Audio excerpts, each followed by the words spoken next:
my worship, my worship. Come on, all of my worship, my worship, my worship, all of my worship, my worship, my worship, all of my worship, receive my worship, all of my worship.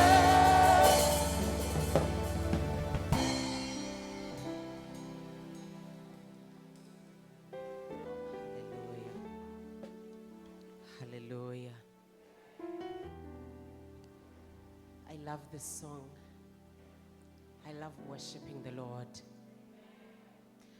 Join me as I say, worship Him.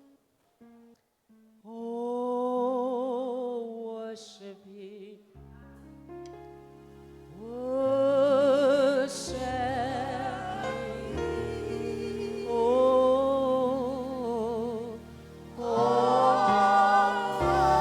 worship Him. Worship Him.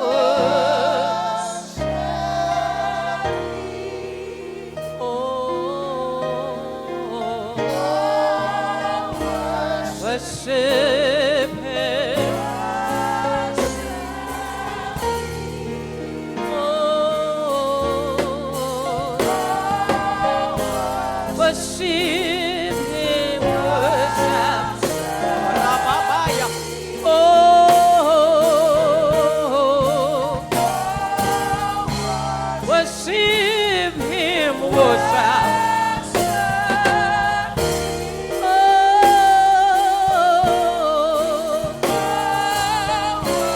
Worship Him. Worship. Worship, oh, worship.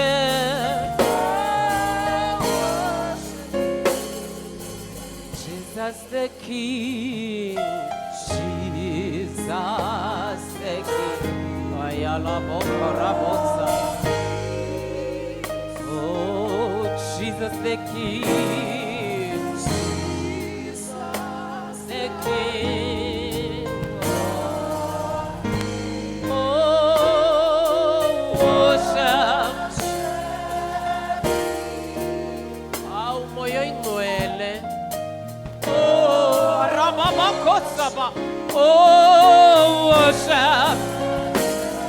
Shania, hey,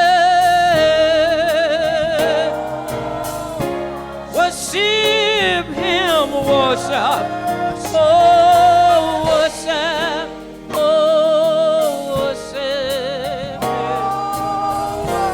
worship Him, worship.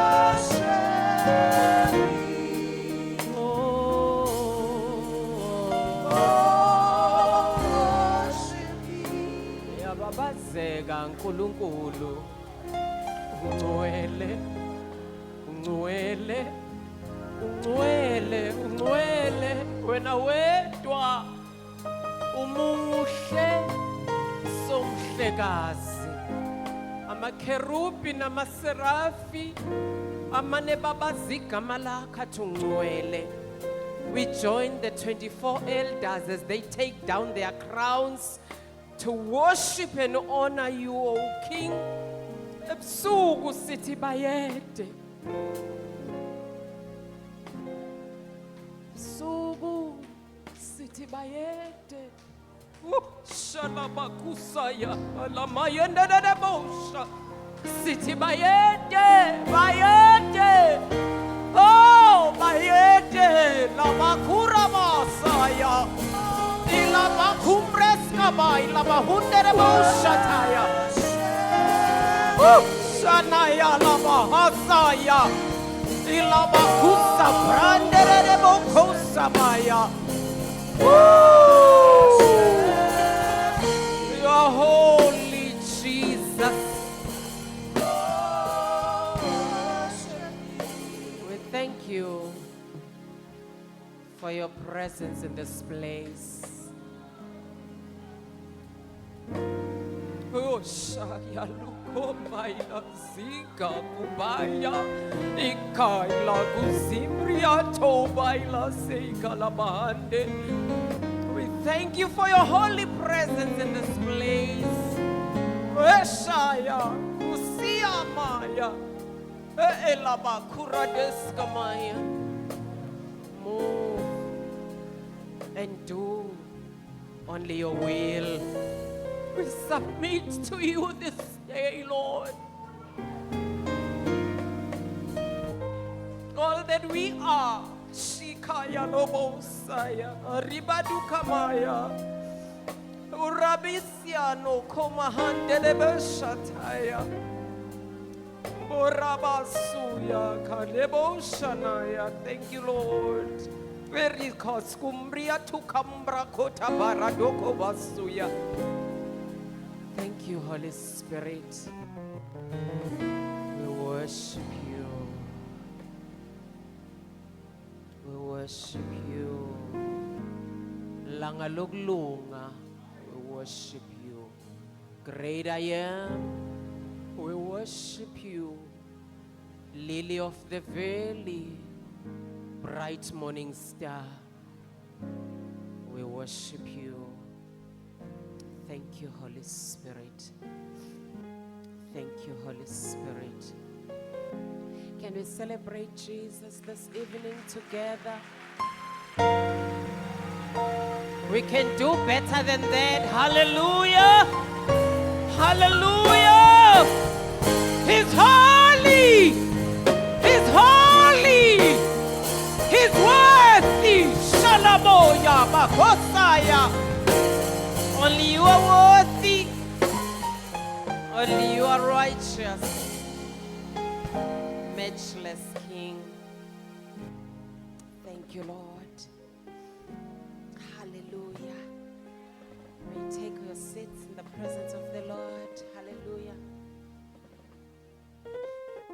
I want to honor the woman of God. Be greeted, servant of the Most High God. Hallelujah. Bengithi nizongilekelela ngezandla. Hallelujah.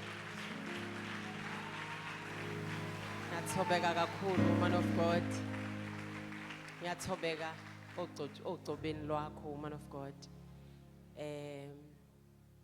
Siyajabula kakhulu ukuthi uNkulunkulu asenzele ithuba lokuthi sibe phambi kobuso bakhe as we cross over. Hallelujah. I greet the fivefold ministry that supports or submits under the anointing of the woman of God. Be greeted pastors, apostles, teachers of the word. Be greeted prophets. There is no church that doesn't have a prophet. Hallelujah. Be greeted bangcwele bakaNkulunkulu. Ngebingelele leadership yonke yebandla, the executive of the church, brothers and sisters after the same faith, youth and children's ministry. Be greeted in Jesus' mighty name. Amen. KLMI, be greeted in Jesus' name. Hallelujah. Hallelujah. The Lord is so good. I have saints like Apostle Eseshilo, abangiphelezelayo, the prophet Norma. She is my daughter in the Lord. She lives in Johannesburg. Prophet Pindile Ndlovu, also she's also with us in God's Way Prophetic and Healing Ministry. Ubabulitile no mamulitile. Baningi abebefisa ukuza woman of God kwasho ukuthi izinto ziningi kodwa ke bathe balana bo ngenhliziyo yabo. Amen. Ngiyathanda ukubingelela umyeni wami babuzwide, be greeted. Praise the name of Jesus. Hallelujah. I'm very grateful, Bangwele, ukuthi ngibe part of this wonderful service as we cross over to the new year 2026. I thank the woman of God for hearing from the Lord, and you caught me by surprise. But as you spoke, I went to the Lord and the Lord said yes. Hallelujah. Asihambi phela singabuzanga. Hallelujah. Uthi David, shall I pursue them? Hallelujah. So asihambi singabuzanga. Let us go together to the word of God that is found in the book of Revelation, chapter number 2.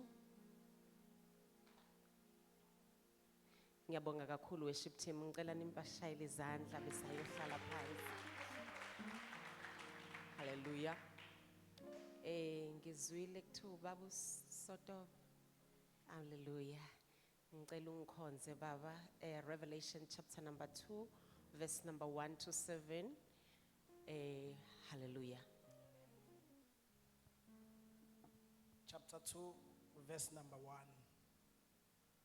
Kuyo ingelosi yebandla lase-Efesu loba ukuthi nakhu akushoyo ophethe izinkanyezi eziyisikhombisa esandleni sakhe sokunene, ohamba phakathi kwezinti zezibani eziyisikhombisa zegolide, uthi, ngiyayazi imisebenzi yakho nemizamo yakho nokubekezela kwakho, nokuthi kawunaku bamela ababi, wabavivinya abazisho ukuthi bangabapostoli bengesibo, wabafumana beqamba amanga, unokubekezela, wakhuthazela ngenxa yegama lami, kawukhathalanga.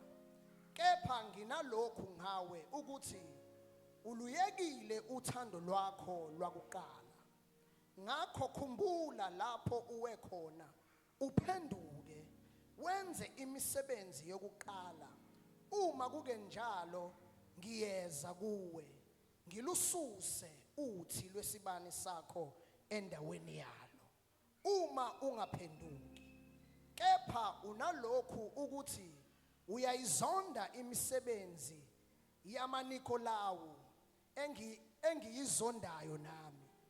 Onendlebe makezwe lokhu akushoyo umoya emabandleni. Onqobayo ngiyakumnika ukuba adle kuwo umuthi wokuphila oseparadise likaNkulunkulu. Amen. Please pray, men of God. Father, in the mighty name of Jesus Christ of Nazareth, our Lord and Savior, Lord God, we thank you for your word. Nkulunkulu wethu ongcwele. Yes, Lord. Uthenko siliyimbewu, Nkulunkulu wethu onamandla. Baba, sivula inhliziyo namhlanje ebusuku, silalela ukukhuluma kwakho, silindele ukukhuluma kwakho. Father God, we thank you in Jesus' mighty name. Amen. Amen. Siyafunda la izwi likaNkulunkulu encwadini yeSambulo. Sambulo ichapter yesibili. Ngizothanda nje ukuthi kancane ngithi ukunikeza ibackground ngencwadi yeSambulo. Incwadi yeSambulo ibhalwe umpostoli uJohn. Uyibhala esesiqhingini sasePatmos. Umpostoli uJohane womunye wabapostoli esithi masifunda ngale kuma epistles simthole enamathele kakhulu kuJesu aze athi yena ungothandwa kakhulu uJesu. Alibonke igama lika Jesu. So ke siyamthola la uApostle John ebhala, kodwa ubhala nje masibheka uchapter 1 of this same book. Siyathola ukuthi ukade uJohn ehleli esiqhingini sasePatmos. Ufike kanjani uJohn ePatmos na? Ufika uJohn ePatmos ngenxa yeRoman Emperor ebiza ngoDomitius. uDomitius wayeyiRoman Emperor eyayilwisana kakhulu namaKristu. Waye wapersecute ngendlela emangalisayo kakhulu before uJohn afike ePatmos uqale wafakwa emafutheni abilayo at the instruction of Domitius. Ufakwa khona ngoba epersecute ngenxa yevangeli. Mayephuma khona uphuma unharmed. Wakwangena emafutheni abilayo waphumuka. Le ndaba akhulume ngayo umfundisi uDalisa athi indaba inomusa. Isandla sikaNkuluNkulu siphezulu kaJoni, ungene emgqonyeni wamafutha abilayo, uphuma kanalutho, wacasuka kakhulu uDomitius. Wathi no, this man is a threat. This man is a threat. Uyasuka uDomitius uthi no, uyingozi kakhulu ngisho embusweni. Kanjani ngoba ushumayela ivangeli kuphela, uJona yikho enye into ayenzayo, kodwa uthathwa kanye nama political prisoners uyiswa kwi-island. Because lento hamba nayo ayiyona into encane. Inkinga ukuthi awuboni ukuthi uthweleni phezulu kwamahlombe akho. Alibonga igama lika Jesu. Uyahamba uya ePatmos uyahlala, uthi ke mayesehlele ePatmos esebhalela amabandla ayisikhombisa uJesu at his instruction and dictation, uthi ngangihleli on the day of the Lord and I was in the spirit. Uthi ngikumoya ngezwe izwi elikhulu limemeza. Uthi mangilizwe izwi elikhulu limemeza mangibheka ngabona the 7 lampstands. Uthi mangiwabuka ama lampstands awu7 ngabe sengibona ofana nendodana yomuntu ehamba phakathi kwawo. Uhamba phakathi kwama lampstands awu7. Uthi mangithi ngiyambheka wayesengimemeza wathi ngoqala nokugcina. Uyaphendula uthi mina ngangifile ngiyaphila futhi ngiphila inguna phakade. Uthi nezikhiye zokufa nezeHadesi zisezandleni zami. Uthi uJona ngawaphansi ngobuso kwabangathi kwanami sengifile. Uthi mangithi ngiyambhekisisa ngibona ukuthi uphethe the 7 stars ngesandla sakhe sokudla. Uthi ngaso leso sandla wangiphakamisa wathi do not be afraid. Alibonga igama lika Jesu. Kuxoxa umuntu esesiqhingini. Ngifuna ukunikhumbuza ukuthi lo Johana okukhulunywa ngaye akanamehlo, ngoba ethi uyabona nje asimazi ukuthi ubona kanjani umuntu ongenamehlo.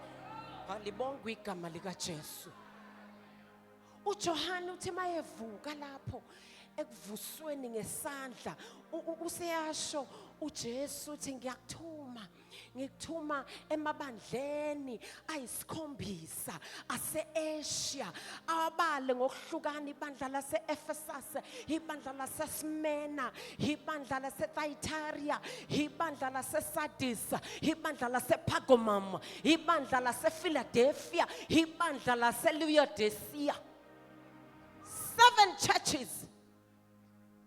Ulalela uJohn ukuthi ngiya kuma 7 churches kwenze njani, abesemtshela athi I am going to write a letter that you will put down and compile it as a book.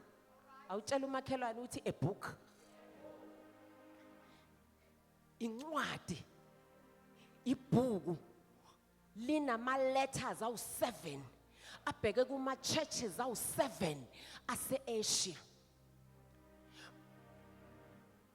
Mawuwelela ke la kade funda khona uMan of God. Before ngiwelele khona ngifuna ukunichazela ukuthi uthini uJesu ngalama 7 lampstands. Because sizwa ama 7 lampstands, sizwa ama 7 stars. What do they represent? U7 lampstands lo akhuluma ngawo, represent the 7 churches.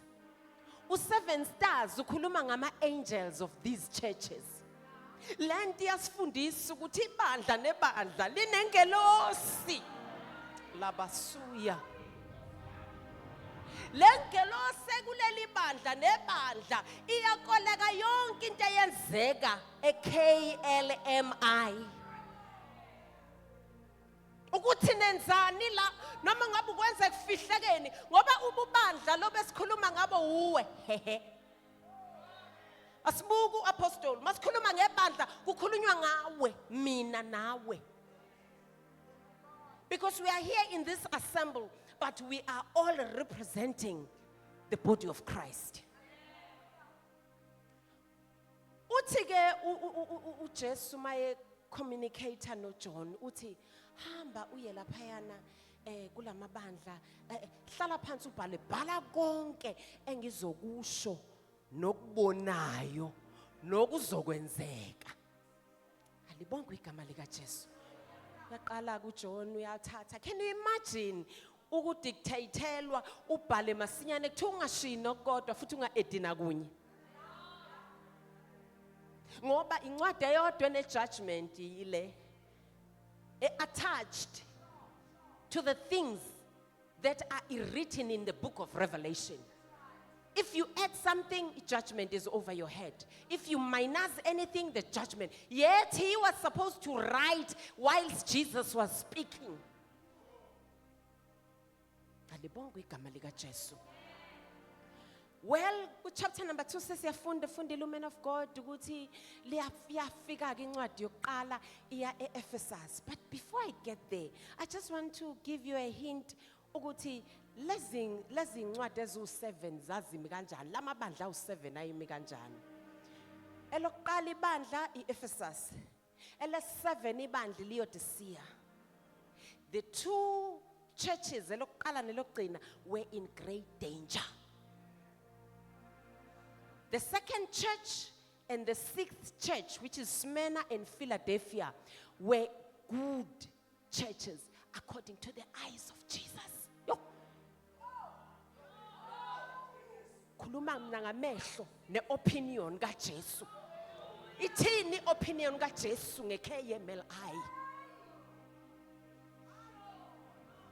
Well, the 3, 4, 5 churches were a mixture of one or two things. But I want you to know ukuthi kwelinye ibandla kuzwakala emphakathini ngathi niyaphila kanti ninanifile. Abantu bakhuluma kahle bathi, hey, this church is alive, yet this church is dead. Uthi kwelinye uyazi ukuthi abantu bathi nifile kanti you are at the point of arising. Rabasokhoda bashada. Into uNkulunkulu ayikhuluma le no ayibhala phansi akhuluma nalamabandla. Ngifuna ukuthi nikubambe ukuthi ngoba ngithi yibhuku nje, it's because zonke incwadi ezu7 zayizofike ziye kuleli bandla zonke zifundwe. Kwakuzokwaziwa eSmyrna ukuthi kuthiweni ngeEphesus. Kuzokwaziwa ePhiladelphia ukuthi kuthiweni ngeLaodicea. Alibonge igama lika Jesu. Lento uJesu yenza ngamabomu ngoba wenzela ukuthi noma ngabe usangconywa namhlanje kodwa kade ukuthi kusasa kuzothiwani ngawe. Alibonge igama lika Jesu. Ngoba iopinion yabantu ayisizi ngalutho. Iopinion ebalekile la eyokuthi uJesu uthini, umnikazi wethu. Alibonge igama lika Jesu.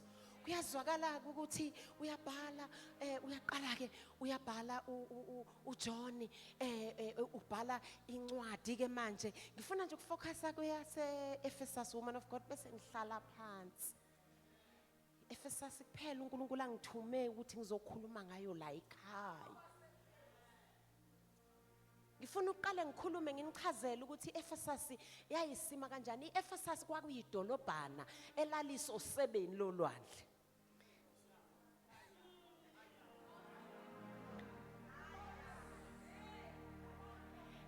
iEphesus yayisosebeni lolwandle kwakuyilapho kutradewa khona yonke into efikayo yayifikela khona yonke into ephumayo yayiphumela khona. iEphesus yayidolobhana elihle uthi mawulibuka ulibona ukuthi hayi nokho lihamba kahle ngoba zonke izinto zazenzeka. Kuthiwa nemidlalo emikhulu yebhola kwakune stadium lapho eyidlalela khona Shana Hasayo.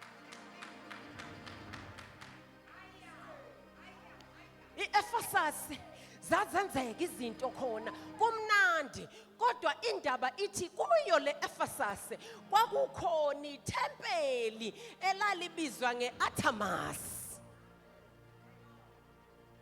kuleli tempeli kwakuno goddess, the Ephesian uDiana, the Ephesian goddess. Eyayikhona eyayinama mangathi mawuthanda ungathi amabele emzimbeni yonke. So ke lo Diana lo owayekhona kuleli tempeli kwadayiswa iThixo. Yiyo into eyiphakamisa umnotho wase-Ephesus. Kudayisa iThixo la e-Ephesus kumpela kuhamba kahle, abantu bayajabula. Kodwa in the midst of that city there was a church called Ephesus. There was a church called Ephesus. Leli bandla lalibusiseke ngendlela emangalisayo umfundisi wami ngoba kwafika khona uPaul umpostoli wahlala khona for 2.5 years. Eshumayela kuleli bandla lalibusisekile leli bandla ngoba ehleli lapho umpostoli wathi mayisehamba ama-elders wept kanti sehamba kokugcina. Kwakukhona futhi no-Aquila no-Priscilla ababefikile bezoshuma. This church was having very powerful ministers. No Timothy wafika, no Apollos. Shanaya. Leli bandla lalibusisekile kwakulihambela kahle leli bandla. Kodwa sibona uNkulunkulu ekhuluma etshela uJohn ukuthi akabhalele leli bandla. Ufundile man of God izinto ezimnandi lana okuqalwe ngazo. uJesu mayebhalela leli bandla uqala ngezinto ezimnandi. Uthi hayi nina uthi I know the deeds. I know the works. Ngimbona uJesu ngathi uyimfolomani uhamba phakathi kwamabandla ngoba kuthiwa ena uhamba phakathi kwama-lampstand ubonakala ehamba uyayibona yonke imisebenzi yamabandla ayisikhombisa ne-Ephesus uyayibona ingakho efika ethi I know your deeds. And when you read the first line of Jesus in all the churches is speaking the same line. I know. Angazi ukuthi ifika kanjani lento yokuthi uJesu uyazi kuwe. Noma iyakwesabisa, noma iyakujabulisa. It depends on your condition. It depends on what you are doing. Because Job ethi uyazi nje, uyakubuka, kade futhi eqalile kubuka. Uthi I know. Uyayibala izinto ezinhle. Ngiyamthanda uJesu because akathi eqala nje becriticize. Uqala ngezinto ezimnandi, akuphemparisha athi I know you hate this, you hate the doctrine, you hate even the apostles that are calling themselves apostles, yet they are not apostles. Usakahle uJesu ukhuluma izinto ezimnandi. Uthi even the Nicolaites uzonda lokho engikuzondayo. Hey, yazi woman of God iyangishaya indaba yale yase-Ephesus because uJesu mayeqeda ukubala izinto ezinhle uthi but I've got one thing against you. One thing against you. One thing against you. But you have lost your first love.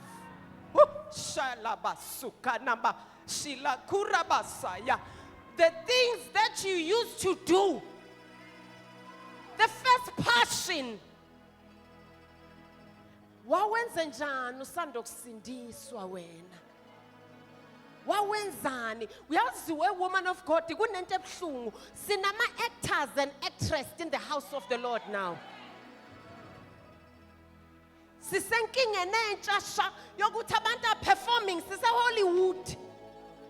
Ayisekho leyanto. Kodwa kufanele ngibonakale shanora bakhosaba ukuthi mina ngisevutha. Kodwa mawuthi ayilalela lento uzuku ukuthi akuyona lento yasekhaya manje. Akuseyona lento. Kodwa ubhizi umuntu uyaperforma. You have lost your first love. Ususele nje wena nge-tradition ne-religion. You have lost the relationship thing. Leyanto yakho yaku-secret place ayikho. Kodwa uyaqhubeka. Soqhubekela ukuthi uapostoli akubone. ukuthi ngikhona. Awuyi kuye uthi ngilimele. Kuyayiwa uthi ngilimele. Shalabasaya. Usizakala kanjani uma ungasho ukuthi ulimele? Ngoba ukuperforma kwakho akukusizi ngalutho. The painful thing that Jesus is saying, ngento eyodwa nje wena ongayibona incane ukuthi you have lost your first love. Uthi I'm going to remove the lampstand. Jesus is going to close the church down. Mina ngibona ukuthi kungcono kwakona lokho. Kunokuthi ni operate engasekho.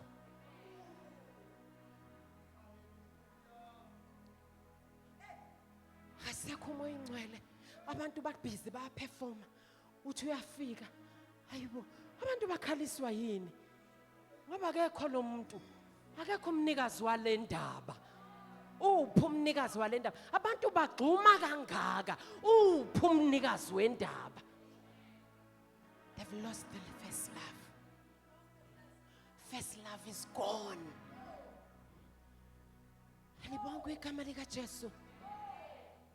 Ayikho into ebhlungu webazalwane njengomuntu owenza zonke izinto zebandla. Mawufona woman of God uyo yokuqala ozayo. Akezi njalo ngoba kusekhona into. Umbona ngoba esekhathala. Uthi uyamfuna ngelinye ilanga ethi ayabangiyeke mina. Ubesenza out of duty, not out of passion. Makuthiwa thandaza umemeze usuwareheza ukuthi kuthandazwa kanjani. Mayengathi nje uapostola ngibambe ngiyothi baba asho ngempela kube ukuthi izodisena ke wena ukuthi lo baba kuyena lo baba okhulunywa ngaye la ndabaradoko sabaya. What has happened to you?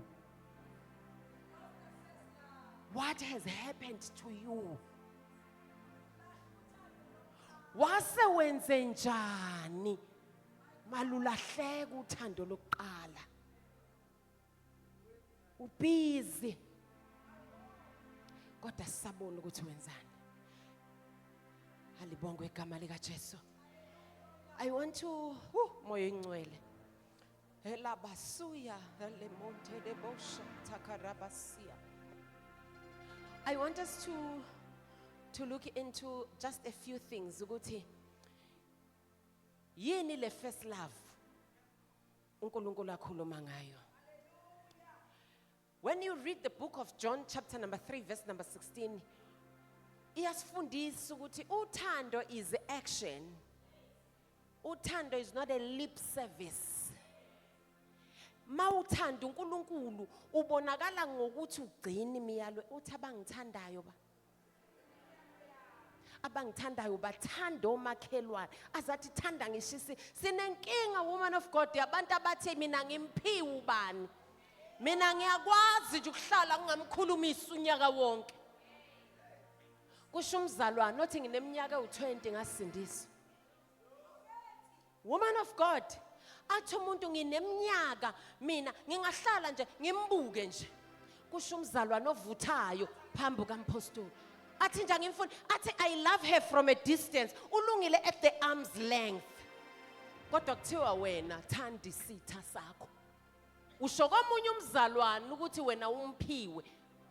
Ulapha nje khona abantu ongabaphiwe la. Njoba silapha nje kuvela ukuthi Xifi mayike wabizwa phambili angazi uhlale bizwelwane yena phambili. Love is action.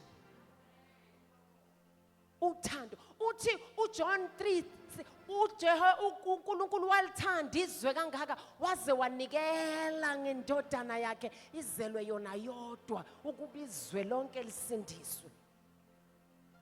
Love is action. When you read 1 John chapter number 3, 16 to 18, uti, by this we know love, because he laid down his life for us. and we also ought to lay down our lives for the brethren. Lawa wena awubaphiwe. You are supposed to lay down your life for the brethren. But whoever has this world's goods and sees his brother in need and shuts up his heart from him, how does the love of God abide in him? When I go know what Robaka Bakshisayo,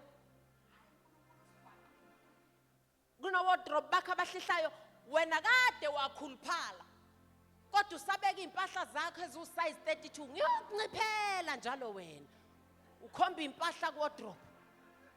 Kodwa khona ingane la entulayo makwenzekile wayikhipha funeka kwazizwe lonke kanjani. What kind of love is that? Let's lay down your life for the other brethren. uNkulunkulu ukhuluma nathi sibheke 2026. We cannot be the same. We cannot be the same. We cannot continue to do religion. We are not the people of religion. We are the people of the kingdom. We are the people of the relationship. Umuntu mayekunika ziformat and now which religion are you? This is not relevant. I'm not in a religion. I'm in the relationship. Praise the name of Jesus.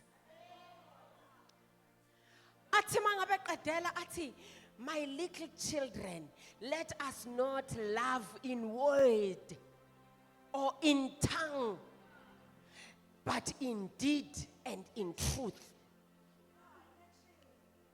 Alibongo igama lika Jesu. uNkulunkulu sibizele emuva othandweni lokuqala.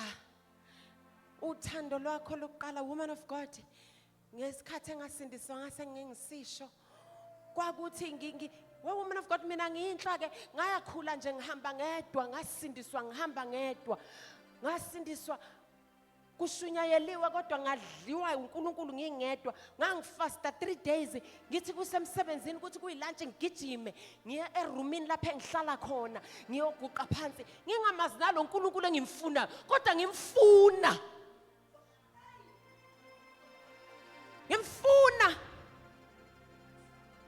Alibongo igama lika Jesu.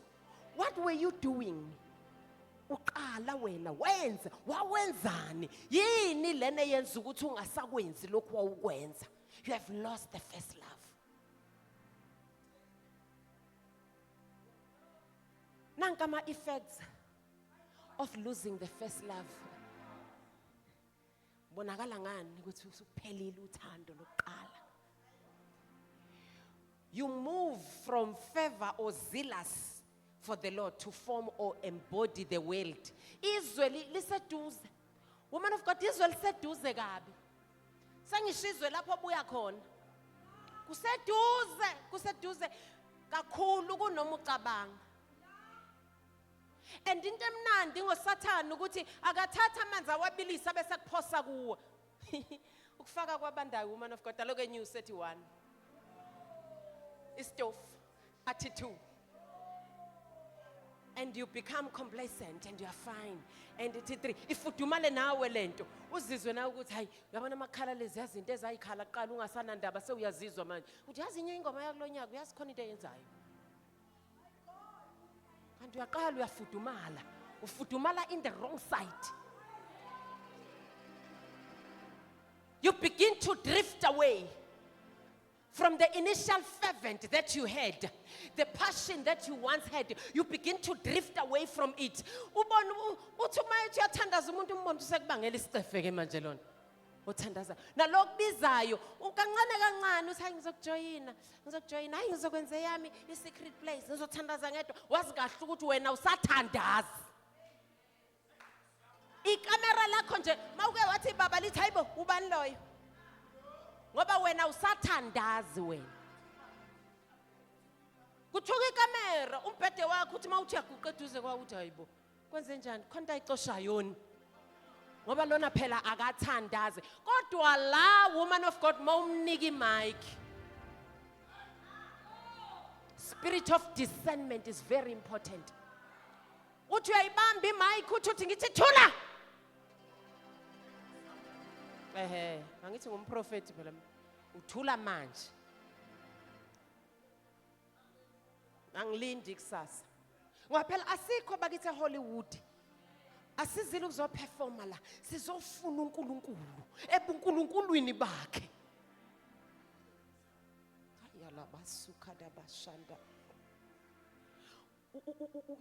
You are seen by shifting, woman of God, from being heart-centered in the things of God and the relationship with God. Ubonakala sewulukewarm nje.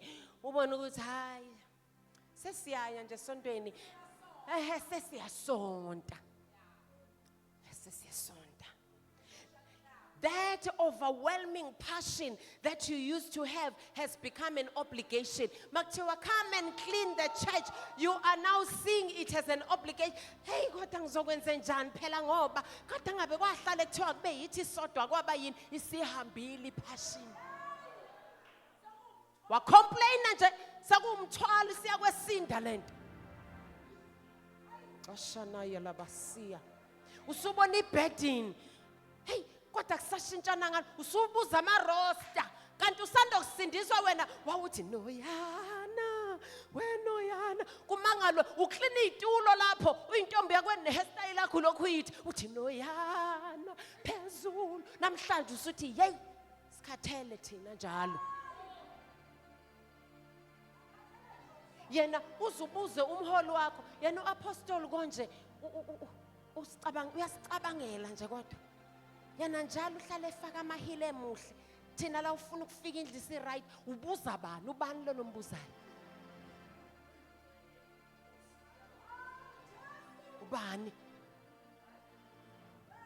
wake up the Ephesian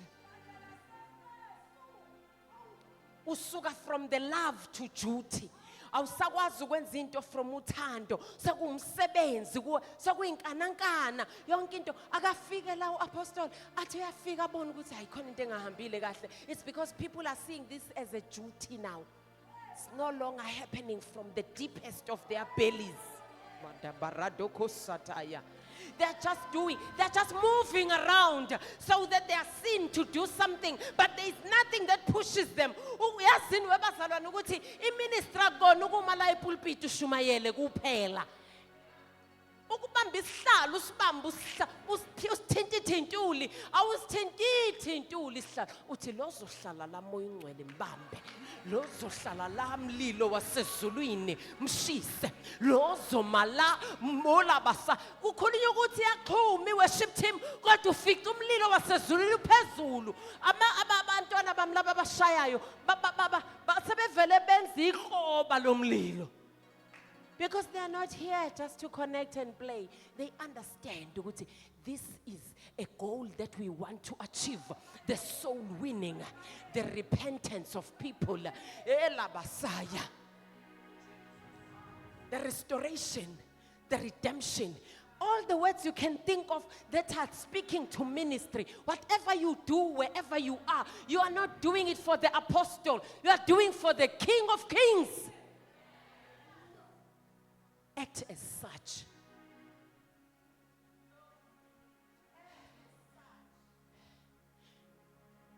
Our actions now are from need. It used to be a need to complacency. The sense of desperation and absolute need for God that drew you near to Him is gone. It faded away long time ago. You are now stale. You are now stale. We talk more. We have tend to talk more about God than talking to Him. We talk about Him. In each and every gathering, God that, God this, but we have no time to talk to Him. If we go to Him, we're going to the ATM to withdraw. Lord, I need this. Lord, I need that. Lord, I need this. Where can I get that? Why are you not giving me this, God? You are busy ridiculing God. We all withdraw. I want to tell you, my brother and my sister, even i-ATM uqala udeposit ebank before withdraw. Wahlala nje nekhadi lakho noma ngabe limnyama noma ngale lipink. Lizongabi namali. Ayikho into ozoyi-withdrawa ngoba zange ufake lutho. Thina sifuna kanjani ukwe-withdraw? Azathi umuntu, woman of God, hey mina yazi ukuthi uNkulunkulu lento kaNkulunkulu sengiyekile. Ngoba uNkulunkulu ngiyabona ukuthi wenzela kusho ukuthi unabakhethiweyo. Lento yabakhethiweyo. Thina nje ayikho into esitholayo evela kuye. It's because you want to withdraw ungadepositanga lutho. A loss of love leads to ukuthi umuntu from vigilance. We used to be vigilant about everything to spiritual blindness. You are now becoming less aware about spiritual dangers.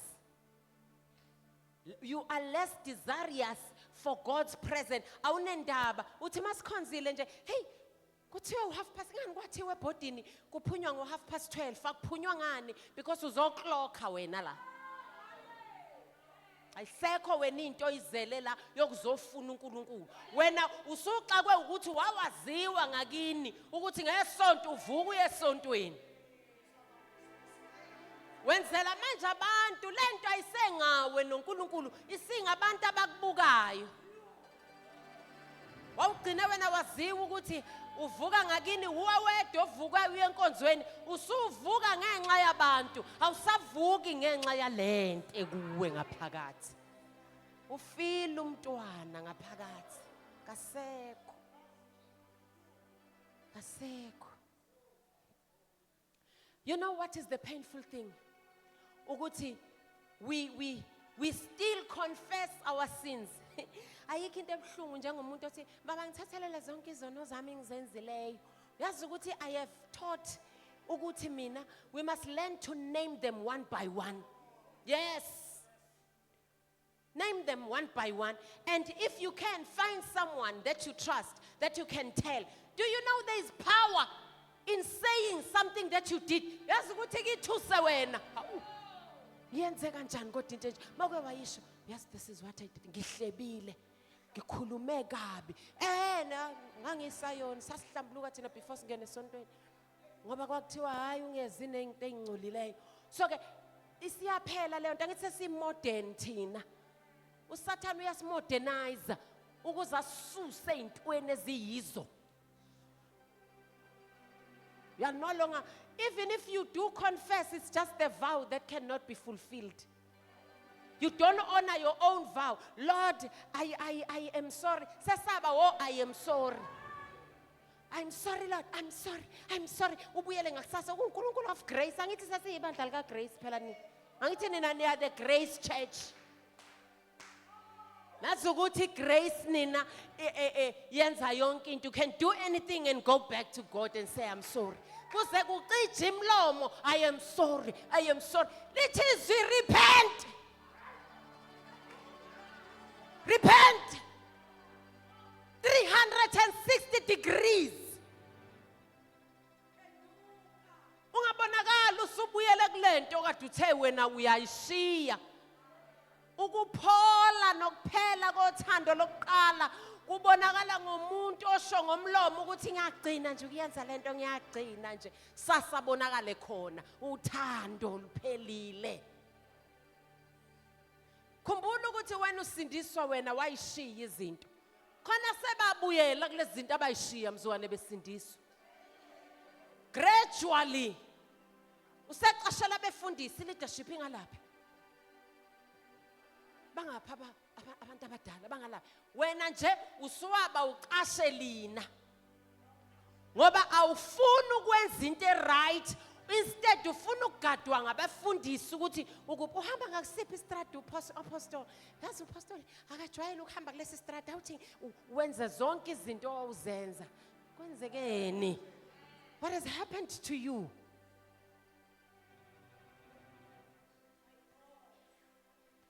The Lord requires us to do 3 things. Sengiyavala. To Revelations chapter number 2 verse 4 and 5. Remember repent, and go back and do what you used to do. I want to challenge you, examine yourself. I want each and every one of you, just before kushaya u-12, mawupostole qale thatha over la, ngifuna wonke umuntu examine yourself and say, kukuphi lapha engone khona. Identify areas of loss of life in your life. Reflect. Angeke sikwazi sengihlala phansi, angeke sikwazi woman of God ukuba yibandla likaNkuluNkulu elingenayo ifruit of the spirit. Unomzalwane kodwa la akanayo mina ngiyithi ngoba lithi iBhayibheli it's a fruit, alisho ukuthi it's fruits. It's ngiyithi ama flavors e fruit. Ama flavors awekho, the flavor which is love. Wena uwedwa ufuna ukuproduce zonke lezi akuzi kuba ama orange nama apple kuwe. Kuzoba uwe uproducer the different flavors, love, kindness, patience, self-control. Alibonga igama lika Jesu. I want you to return to the first love. According to Jesus, the church that is no longer doing the things that they did at first, no matter how busy, I guess it is how busy. No matter how busy that church is, it is as good as not existing, according to Jesus. Ngoba lokhu kuba busy kwakho ubusy ngezinto okungezona okufanele ngabe uyazenza. Jesus is saying to you, let's get back to the first love. Can we arise?